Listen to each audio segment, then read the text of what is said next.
ওই মানে অধিকাংশ মানুষ তাদের সন্তানগুলো এখনো পায়নি, তাহলে এই লাশগুলো কই গেছে? আমরা চাই তারা নিজেরাই 20টার বেশি আমাদের আমাদের যে মানে যে স্কাউটের ফ্রেন্ডরা আছে, যেই যে সেকশনের, ওরা এক একজন নিজেই 20-30টা করে লাশ উদ্ধার করছে, তাহলে ওই লাশগুলো গেছে কই? আমাদের কথা এখন আমাদের একটাই দাবি, আমরা এখানে কোনো আন্দোলন বা কোনো রাজনৈতিক কাজের জন্য আসিনি। আমাদের একটাই দাবি যে যেই সব বাবা মা তাদের সন্তানদের হারাইছে, যাদের কোল খালি হয়েছে, তারা যাতে অন্তত তাদের দাফন কাফনের কাজটা শেষ করে একটু শান্তি পায়। আমাদের একটাই দাবি।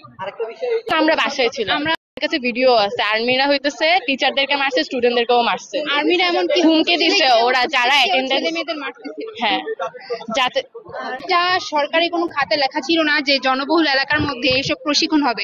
এগুলা অনেক সময় খালি মাঠের উপরে হয় বা সমুদ্রের উপরে গিয়ে হয়। অনেক মানে কয়েকদিন আগে আমরা দেখছি যে একটা প্লেন ক্র্যাশ হয়েছে, ওইটা হচ্ছে সমুদ্রের মধ্যে গিয়ে পড়ছে। তো ওই ক্ষেত্রে এইসব সব সরকারের যে নিয়মগুলো আমরা এখন দেখতেছি, মানে গত সরকার পতন হওয়ার পর থেকে কোনো কিছুই দেখতেছি না, যার যার স্বার্থ অনুযায়ী সবাই চলতেছে। আমাদের একটাই দাবি যে আমাদের যে ছোট ভাই বোন গুলা মানে গুম হয়েছে, এখন পর্যন্ত অনেকেই মানে তাদের বাবা মা অনেকেই তাদের লাশগুলো পাইতেছে না। মানে তারা বলতেছে যে মাত্র 19-20টা মানে ছেলে মেয়ে মারা গেছে, কিন্তু মানে আমরা যে ফেসবুকে নিউজ ফিডে মানে যে নিউজগুলো দেখতেছি, সবাই বলতেছে কেউ